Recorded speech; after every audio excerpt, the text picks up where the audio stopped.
구약성의 5페이지에 있는 말씀입니다. 창세기 4장 1절에서 8절. 제가 먼저 4장 1절을 읽겠습니다.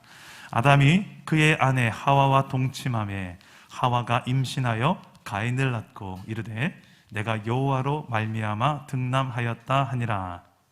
그가 또 가인의 아우 아벨을 낳았는데 아벨은 양치는 자였고 가인은 농사하는 자였더라.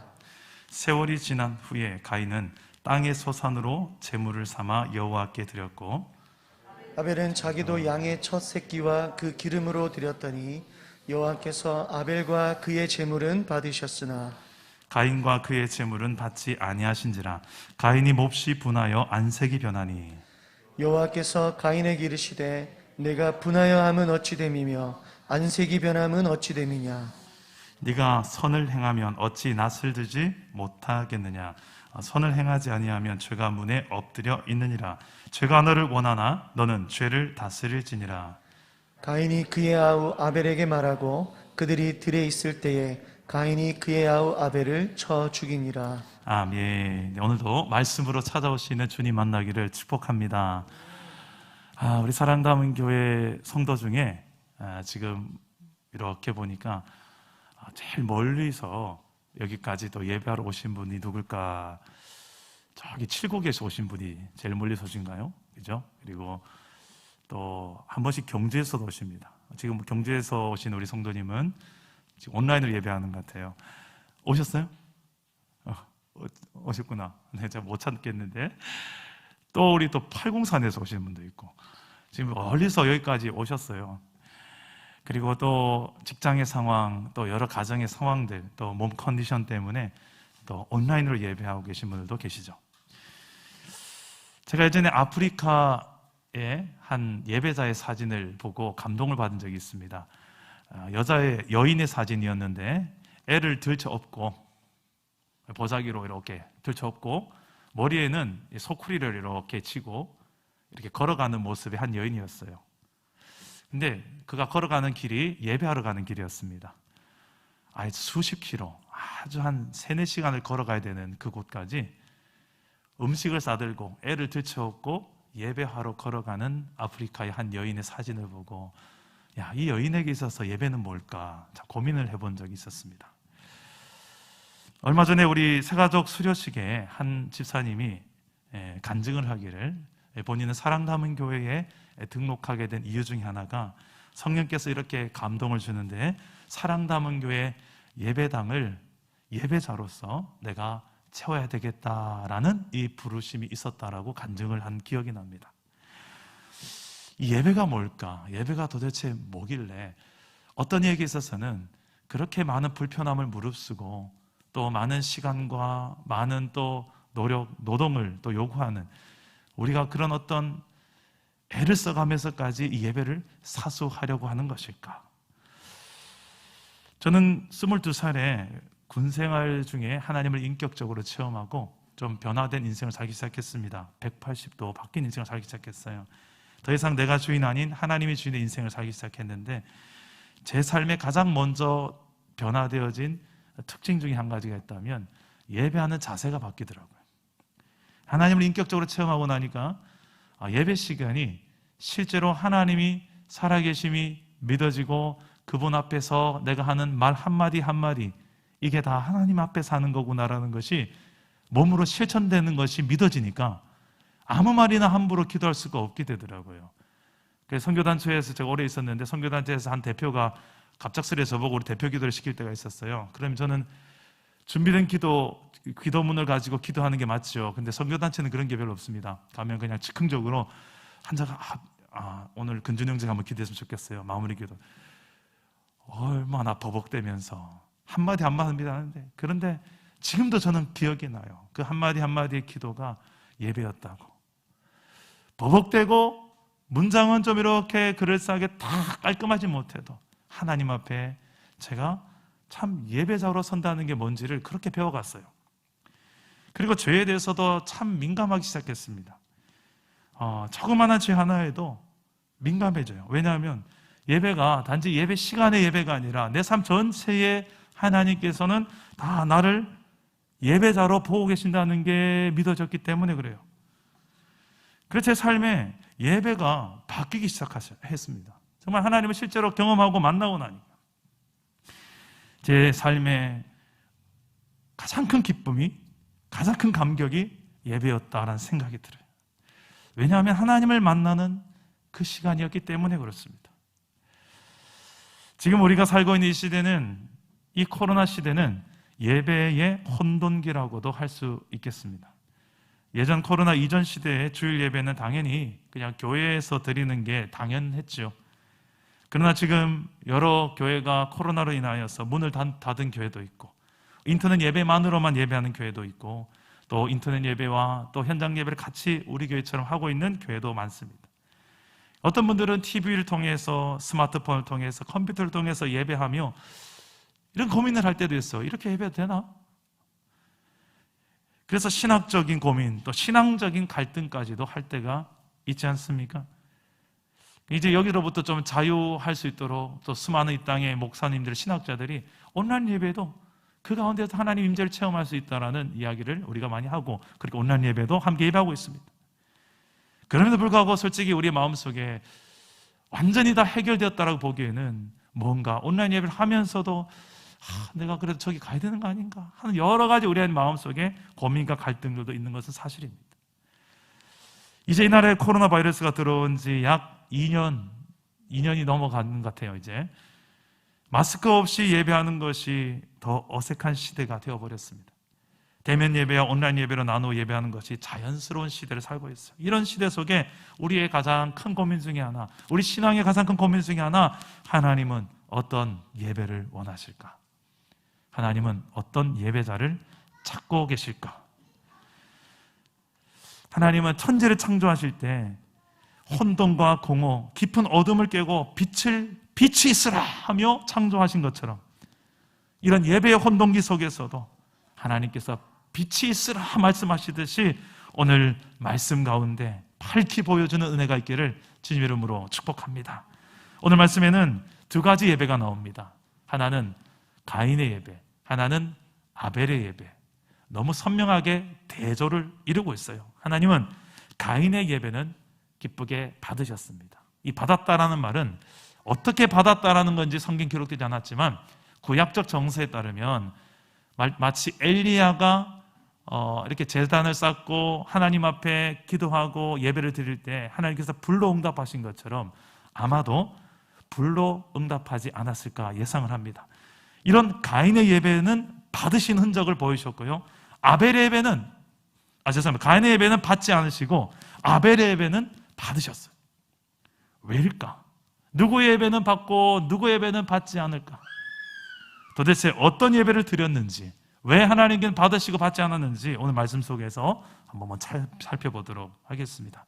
다 같이 먼저 우리 3절에서 5절 사이의 내용을 보시면 어떤 예배가 있었는지 두 예배를 보여줍니다. 우리 함께 3절에서 5절 함께 읽어봅시다. 시작. 세월이 지난 후에 가인은 땅의 소산으로 제물을 삼아 여호와께 드렸고 아벨은 자기도 양의 첫 새끼와 그 기름으로 드렸더니 여호와께서 아벨과 그의 제물은 받으셨으나 가인과 그의 제물은 받지 아니하신지라.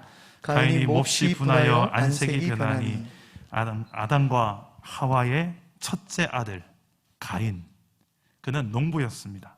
농사를 지어서 농작물로 제사를 드렸어요. 둘째 아들은 아벨인데 양을 치는 목동이었습니다. 아벨은 자기가 길렀던 양이 어느 날 첫 새끼를 낳으니까 그 첫 새끼와 그 첫 새끼에서 가장 중요한 부위라고 할 수 있는 기름, 나중에 레위기에 가보면 알겠지만 기름은 그 제물의 가장 소중한 부위예요. 그래서 그 기름을 따로 또 구별해서 하나님께 올려드립니다.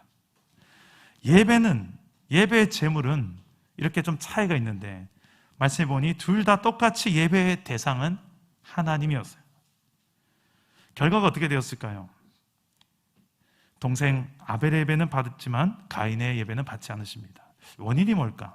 오늘 말씀에서 몇 가지 단서를 좀 찾아낼 수 있는데, 먼저 4절에서 5절 말씀 내용 보면 이게 여호와께서 아벨과 그의 제물은 받으셨으나 가인과 그의 제물은 받지 아니하셨다. 자, 보시면 제물만 받고 또 제물만 받지 않은 게 아니라 제물을 드리는 예배자도 받고 예배자도 받지 않으셨어요. 이게 무슨 말을 하는 걸까요? 지금 제물의 문제인지 사람의 문제인지 뭔가 둘 중에 하나의 문제가 있다는 말이겠죠. 아니면 둘 다 문제일 수도 있고요. 하나님 원하시는 예배의 방법, 무엇을 요구하시는 것일까?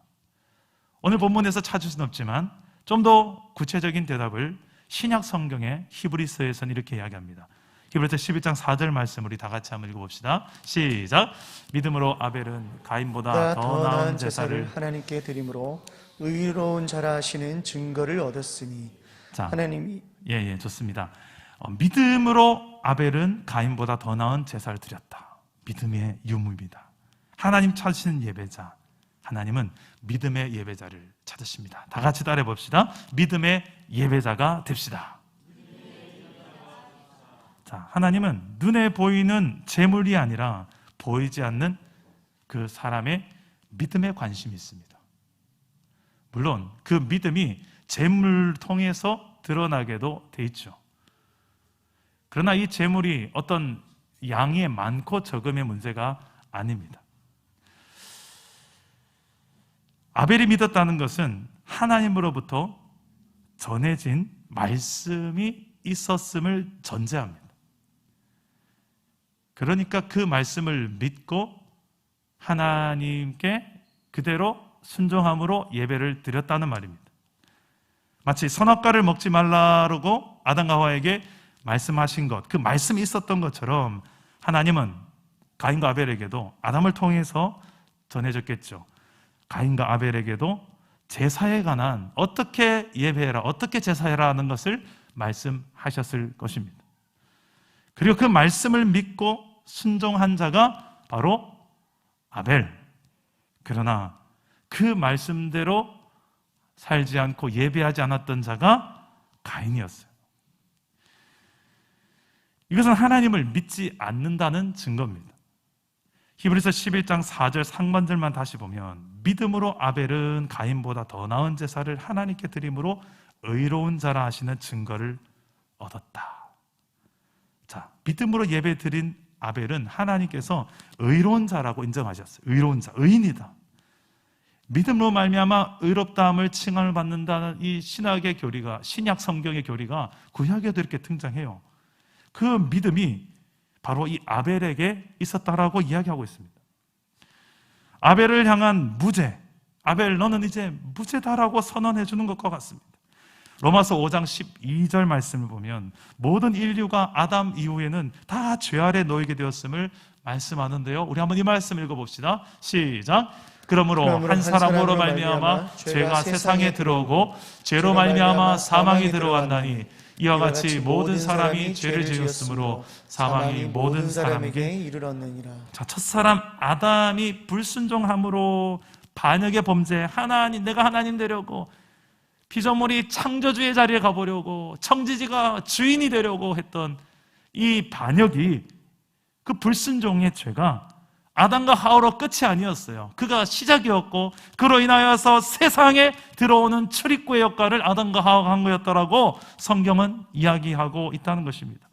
그래서 모든 인류는, 모든 세상은 아담과 하와를 통하여서 오염되었습니다. 죄로 오염되었다.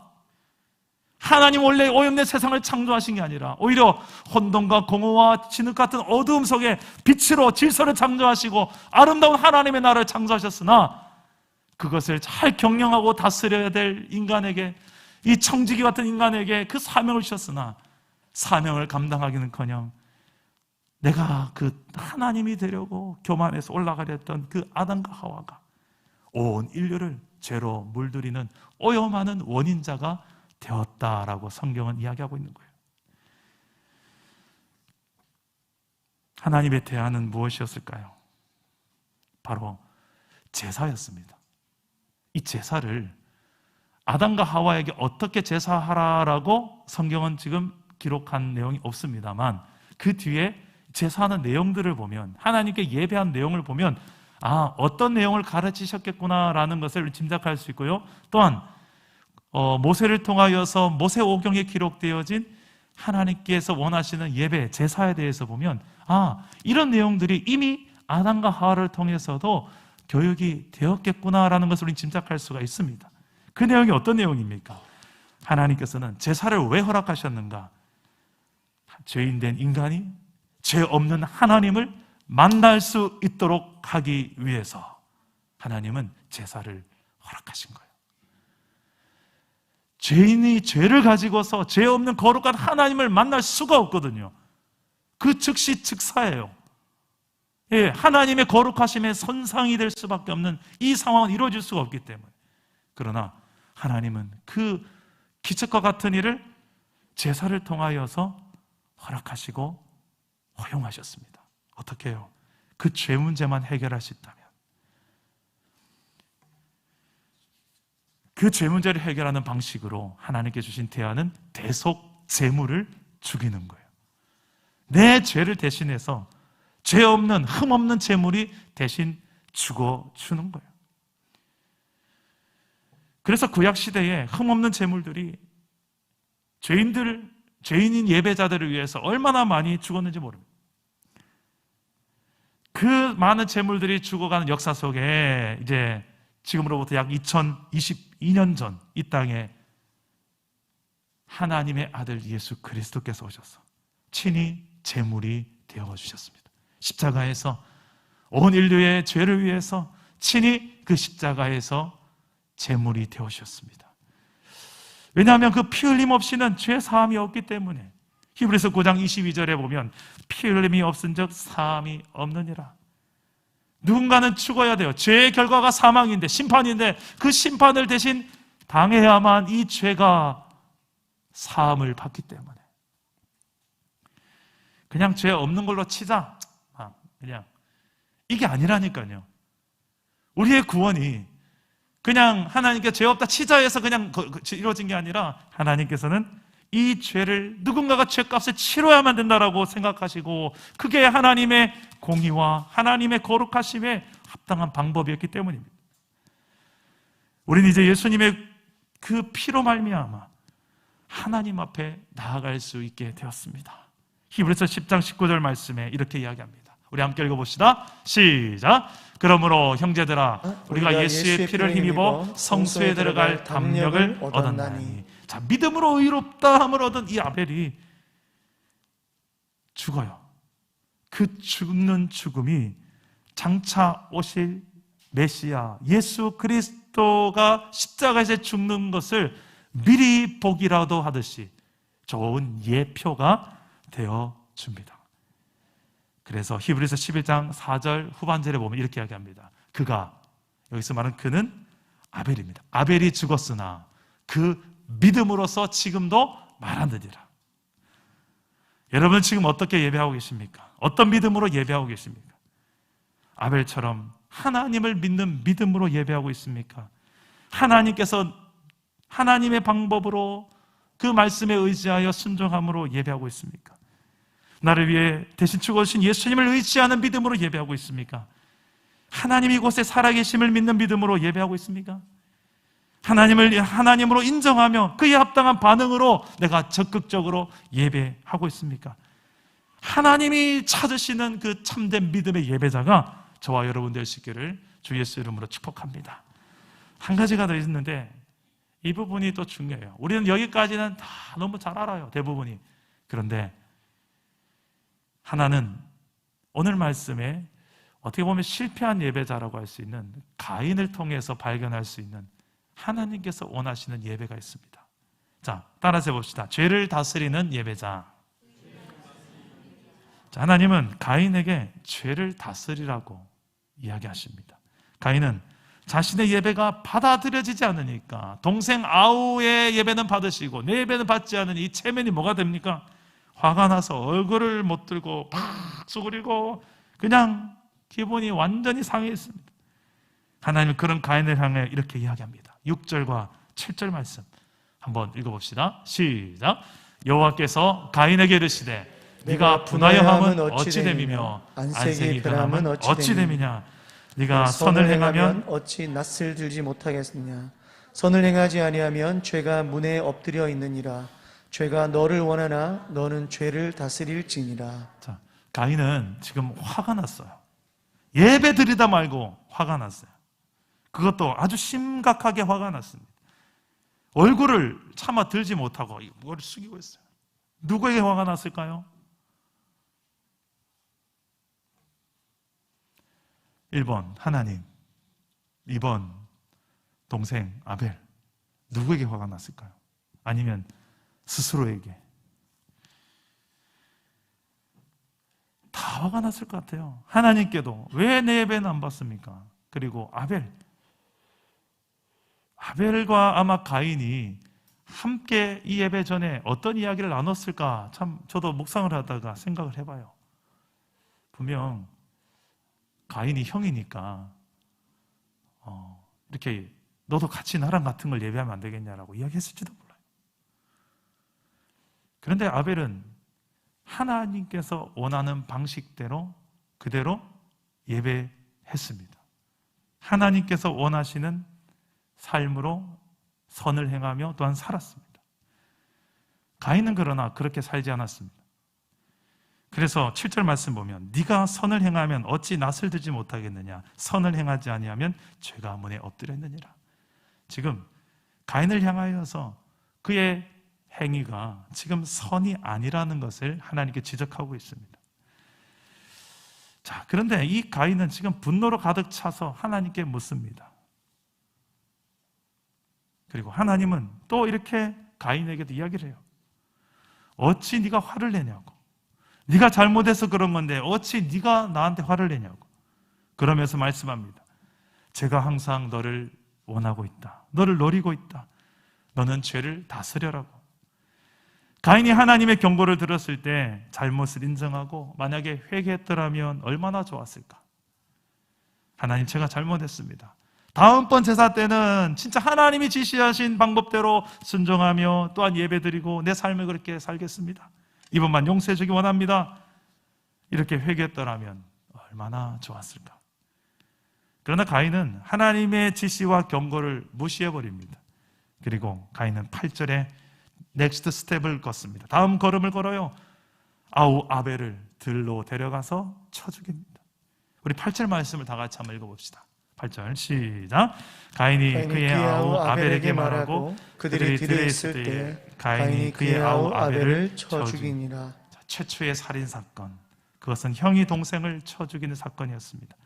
그것도 하나님을 믿는 사람들 사이에 일어난 일이에요. 다름 아닌 예배 때문에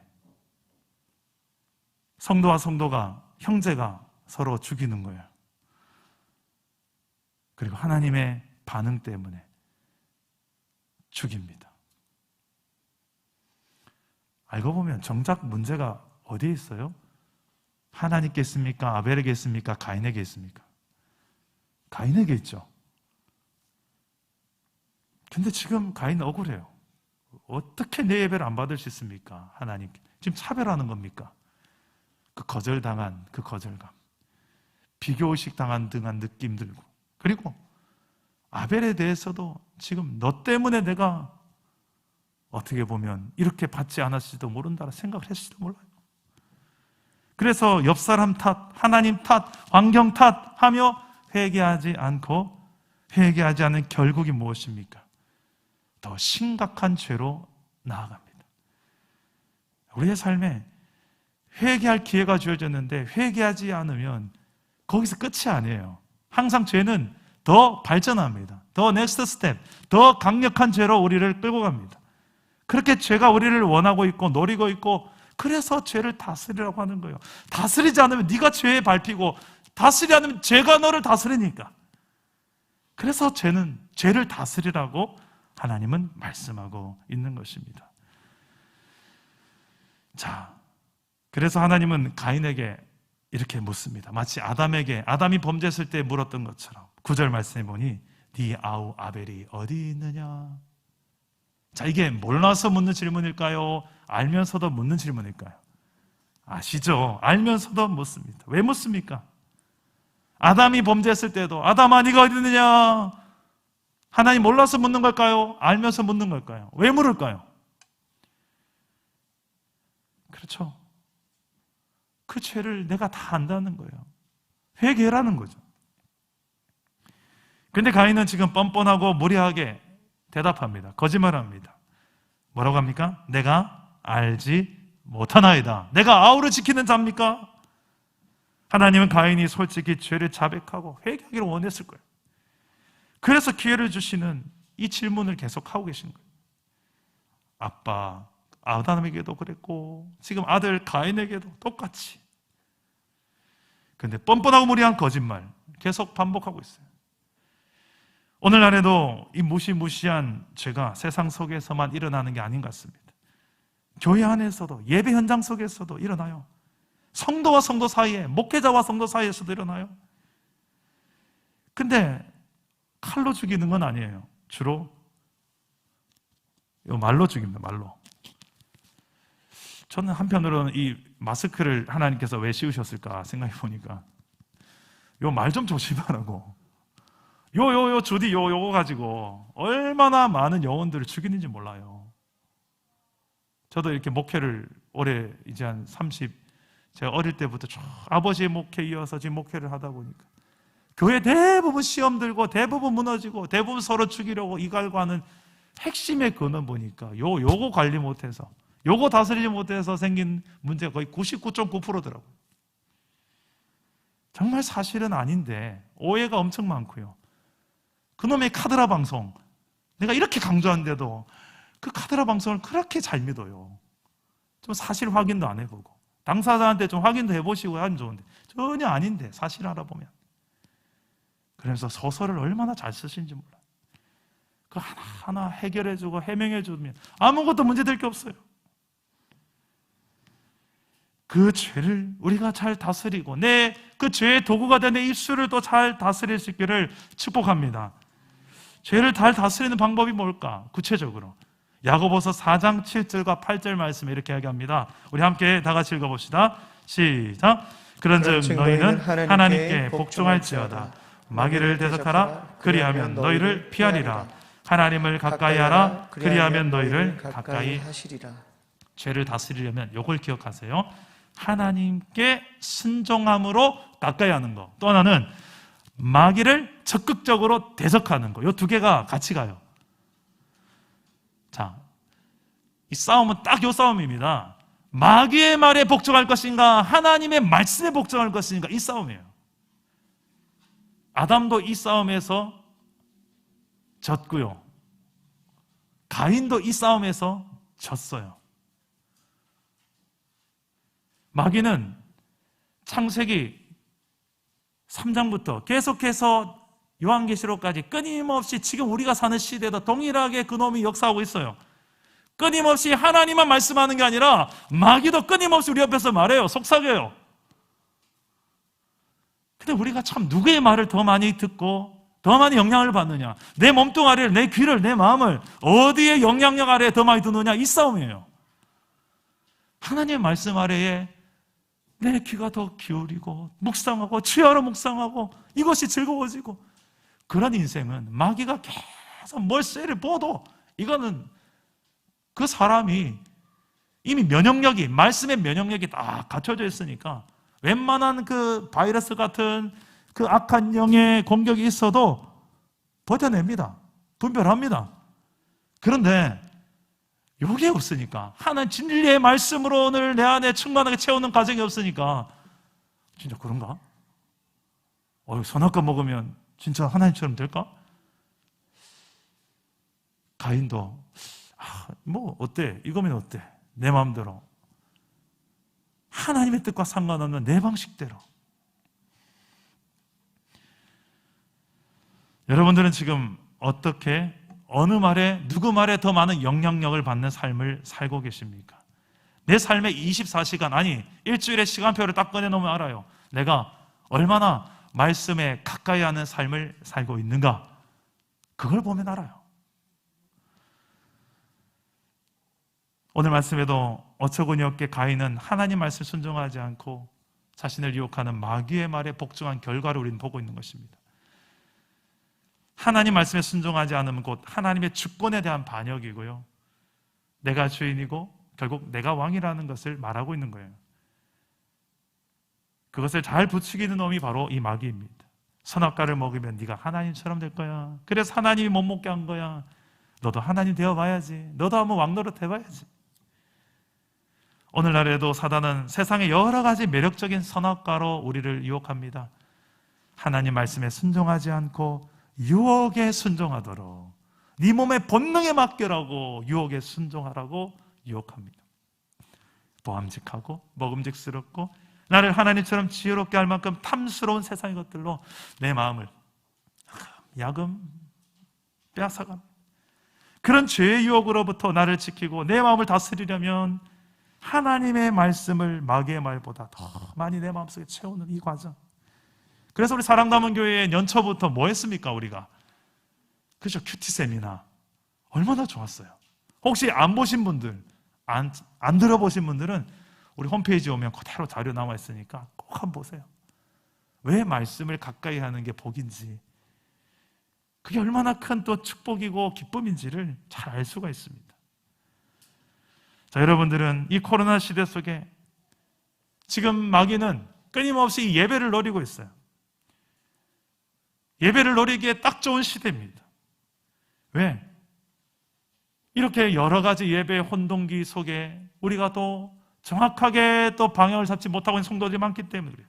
그리고 마귀는 하나님의 말씀을 집중해서 듣는 이 공동체 예배 시간을 얼마나 싫어하겠습니까? TV에서 저는 동물의 왕국 이런 걸 참 좋아했었어요. 자주 나오는 장면이 그거죠. 맹수. 저 이제 상위 계층의 이제 포식자들, 사자나 이제 그죠, 뭐 치타나 뭐 이렇게 힘센 호랑이 이런 것들이 여러 이제 먹잇감들을 노릴 때 보면 무리를 지어 다니는데 한 번씩 무리에서 이탈하는 그놈을 기가 막히게 쫓아가 잡아먹지 않나요? 그리고 무리 중에서 가장 약한 놈, 마귀도 참 비슷해요. 교회 공동체에서 말씀으로 무장이 잘 안 돼 있는 연약한 성도, 그래서 좀 탁 건들면 그런가 해서 넘어가는 성도, 그리고 어떻게 하면 이 공동체 안에 소속돼서 함께 공동체로서 우리가 그 안에 서로를 또 위해 기도해주고 함께 공동체 이루어가는 그 성도는 이런 면역력이 있어요. 분별도 잘해. 그런데 늘 혼자 마귀가 따뜻하게 삭기 좋습니다. 죄를 다스리는 예배. 자, 이미 하나님께서 우리에게 주신 참 좋은 방법이 이 성경의 말씀을 가까이 해서 사단의 그 말보다 하나님의 말씀을 더 내 삶 가운데 많이 채우는 방법입니다. 그리고 적극적으로 내 삶을 지금 우는 사자처럼 공격하는 그놈을 대적하며 살아가는 것입니다. 우리의 가정을 그렇게 지금 공격하고 있는 마귀는 어떻게 대적하고 있을까요? 어떻게 공격하고 있을까요? 우리 가정 예배를 지난주에도 우리 가족이 드렸는데 요즘 가정 예배 드리는 기쁨이 참 커요. 여러분 가정 예배 계속 하고 있죠? 가정 예배 하다가 저희 사랑담은 교회 가정 예배는 좀 나눔 방식의 가정 예배예요. 그냥 일방적으로 한 명이 딱 서서 설교하듯이 사도신경 외우고 이런 구조가 아니라 가족끼리 같이 식사하면서도 이야기 나눌 수도 있고 그럴 수 있는 형태예요. 그래서 저희 집도 애들과 함께 이야기를 나눕니다. 그러면서 우리 가정에 어떻게 하면 좀 하나님의 나라, 천국이 좀 이루어지시는 가정이 될까, 그 원칙들을 세워보자 해서, 그런데 우리 애들이 의견을 내요.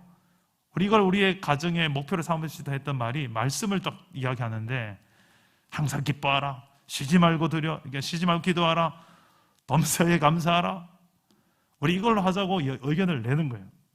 그래서 좋다, 우리 이걸로 우리 가정의 목표를 이번 주간 세우고 실천해보자고.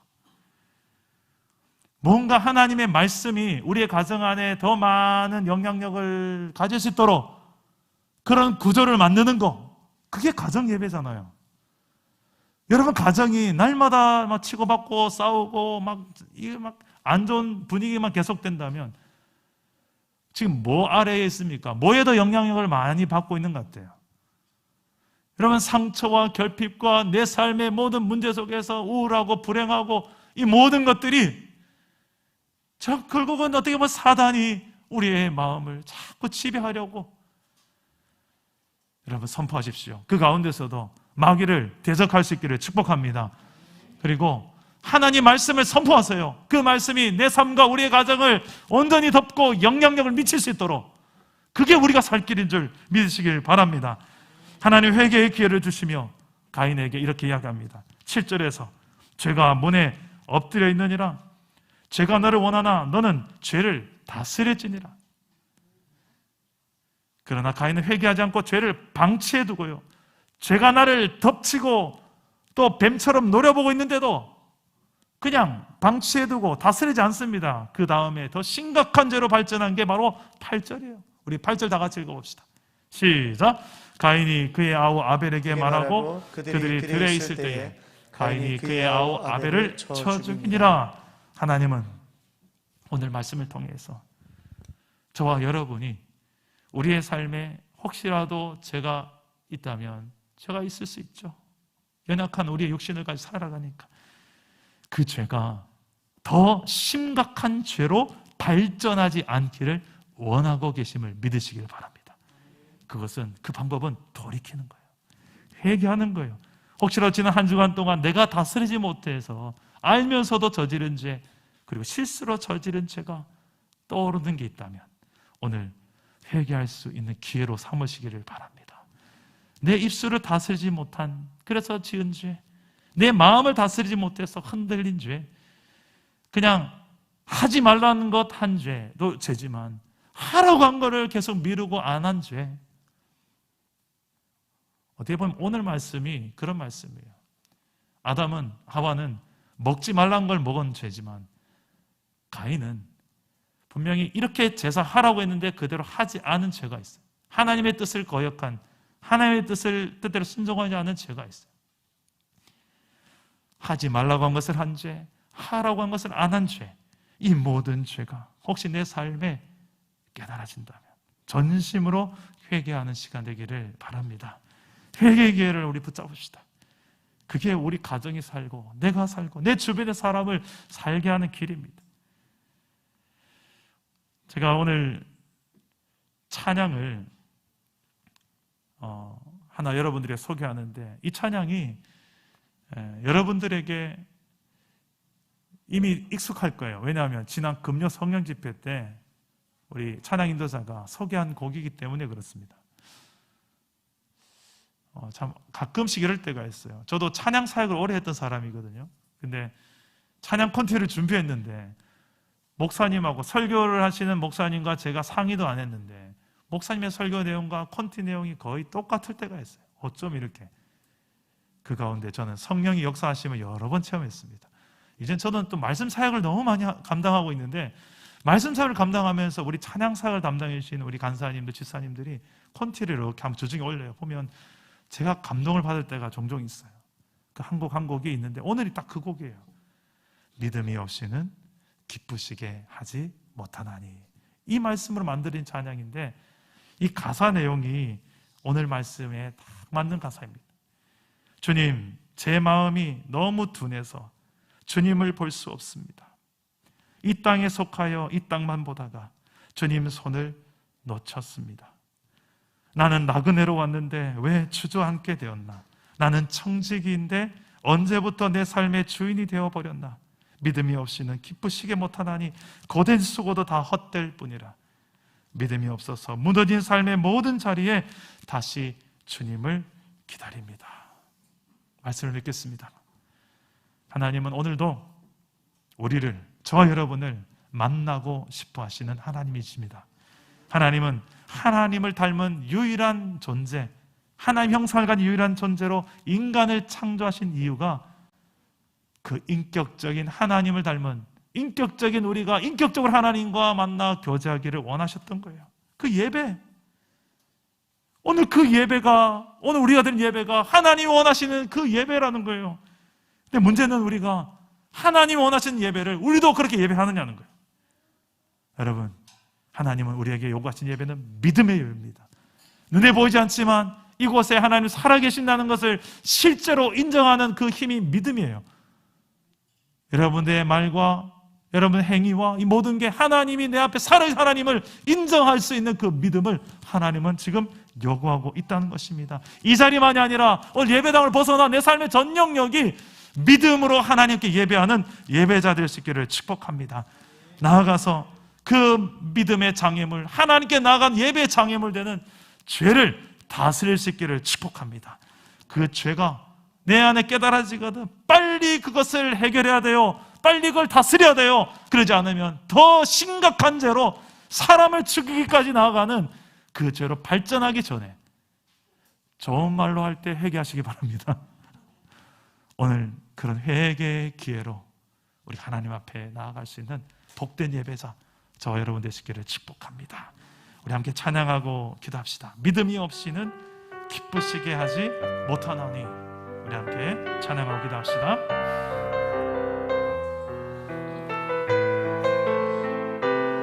주님, 제 마음이 너무 둔해서, 주님, 제 마음이 너무 둔해서 주님을 볼 수 없습니다.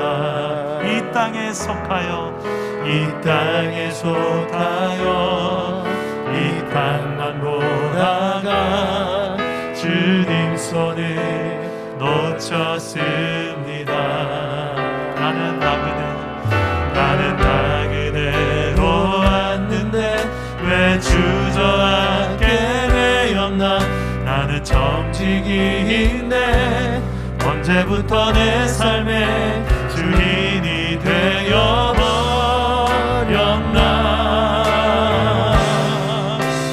믿음이 없이는 기쁘시게 못하나니 고된 수고도 다 헛될 뿐이라. 믿음이 없어서 무너진 삶의 모든 자리에 다시 주님을 기다립니다. 다시 한번 고백합시다. 주님, 제 마음이, 주님, 제 마음이 너무 둔해서 주님을 볼 수 없습니다. 이 땅에 속하여 이 땅만 보다가 주님 손을 놓쳤습니다. 나는 나 그대로 왔는데 왜 주저앉게 되었나. 나는 정직인데 언제부터 내 삶의 주인이 되어버렸나. 믿음이 없이는 기쁘시게 못하나니 고된 수고도 다 헛될 뿐이라. 믿음이 없어서 무너진 삶의 모든 자리에 다시 주님을 믿음이 없이는 기쁘시게 못하나. 주를 찾는 자 반드시 만나리. 믿음이 없어서 무너진 삶의 모든 자리에 다시 주님을 기다립니다. 다시 주님을 기다립니다. 다시 주님을 기다립니다. 다시 주님을 기다립니다.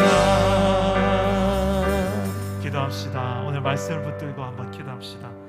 하나님은 우리에게 원하시는 믿음, 그 믿음을 하나님 또한 주시는 분이세요. 문제는 우리가 그 믿음을 믿음대로, 하나님 주신 그 믿음대로 순종하며 살지 않는 거예요. 또 세상을 더 하나님보다 더 가까이 하고 믿음의 길인 말씀을 또 가까이 하지 않는 거예요. 하나님께 대한 관심이 무뎌지는 거예요. 말씀에 대한 우리의 생각보다 자꾸 세상에 대한 말, 인간의 생각에 대한 말들이 더 내 생각이 가득해지는 거예요.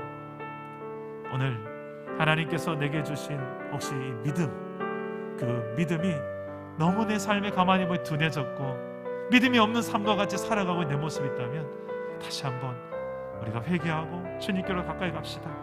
믿음이 없이는 하나님을 기쁘시게 하지 못하나니 하나님께 나아가는 자는 반드시 그가 계신 것과 또한 그가 자기를 찾는 자들에게 상 주시니심을 믿어야 할지니라. 오늘 말씀 생각하며 내 삶에 오직 믿음의 예배자로 살게 하시고 또한 내 삶을 그렇게 무너지게 만드는 죄를 다스리며 정복하며 살아갈 수 있게 해달라고 기도하실 때에 저를 따라오기도 하겠습니다. 주여 은혜를 주옵소서. 주여 회복을 주옵소서.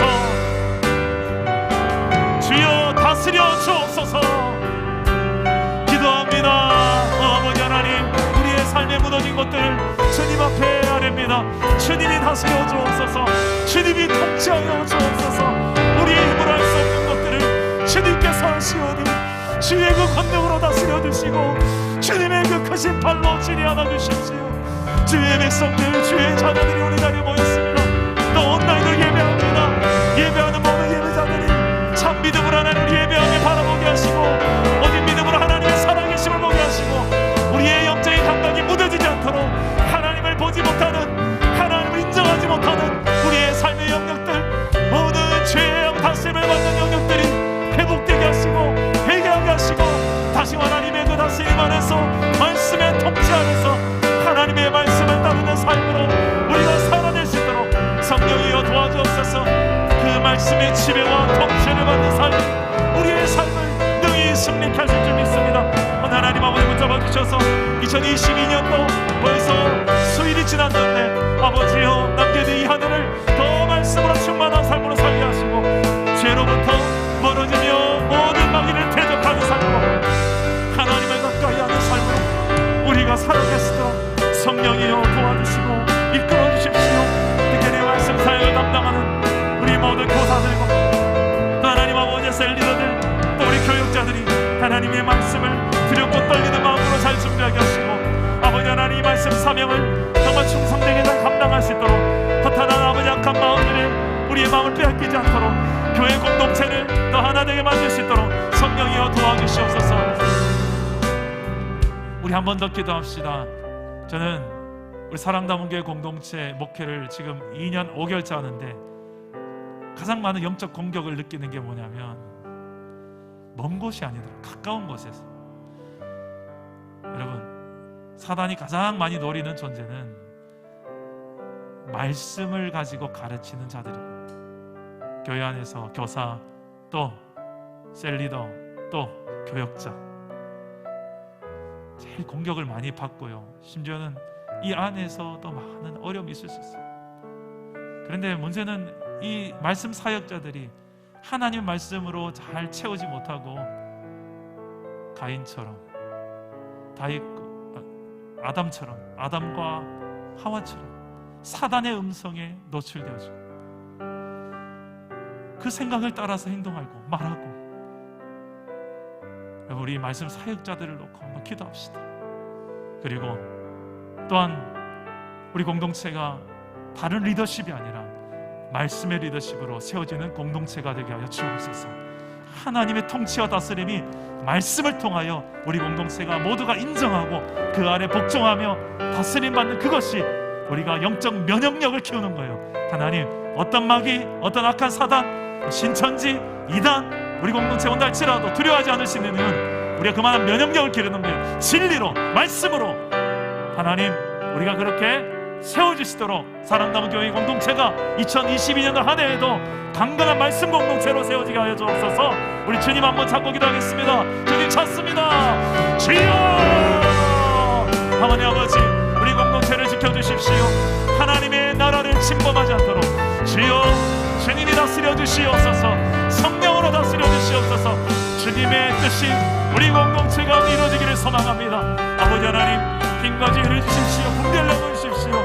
오늘 이 시간에 성령으로 친히 찾아가 주시고 우리 하나님 말씀하시는 그 주의 영상을 듣게 하여 주십시오. 진리로 무장하게 하옵소서. 진리의 말씀이 승리할 점 있습니다. 주여, 성령이 하나님 우리 안에 뭐라고 말씀하시 듣게 하여 주시고, 아버지 하나님 지치고 피곤한 우리의 심령들 가운데서도 하나님께서 우리 힘을 주셔서 능히 이 말씀으로 말미암아 이겨내게 하여 주옵소서.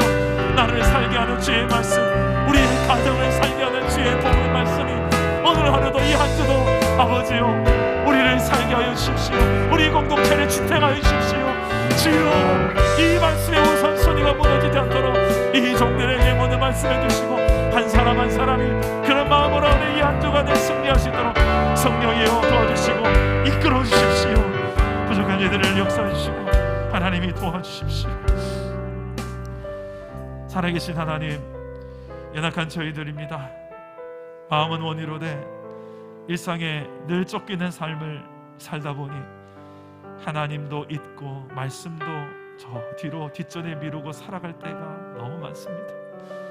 그래서 사단의 유혹인 줄도 모르고 덥석덥석 선악과를 또 집어먹을 때도 있습니다. 하나님의 뜻이 아닌 줄 알면서도 먹을 때도 있습니다. 아버지, 이런 저희들의 연약함들을 불쌍히 여겨 주시옵소서. 아버지, 회개할 기회를 우리에게 또 주시고 또 주신 하나님, 죄가 너를 원하나 너는 죄를 다스리라고 하시며 그 다스리지 못하면 더 심각한 죄로 우리가 나아갈 수밖에 없는 이 연약함이 있음을 아시기에 오늘도 우리를 회개하라고 하신 아버지, 주여, 내 속에 죄에도 민감해지는 눈을 허락하여 주옵소서. 하나님께도 눈을 뜨고 하나님께도 민감할 뿐만 아니라 우리를 넘어뜨리는 이 걸림돌 되는 이 죄에도 민감할 수 있도록 성령이여 도와주시옵소서.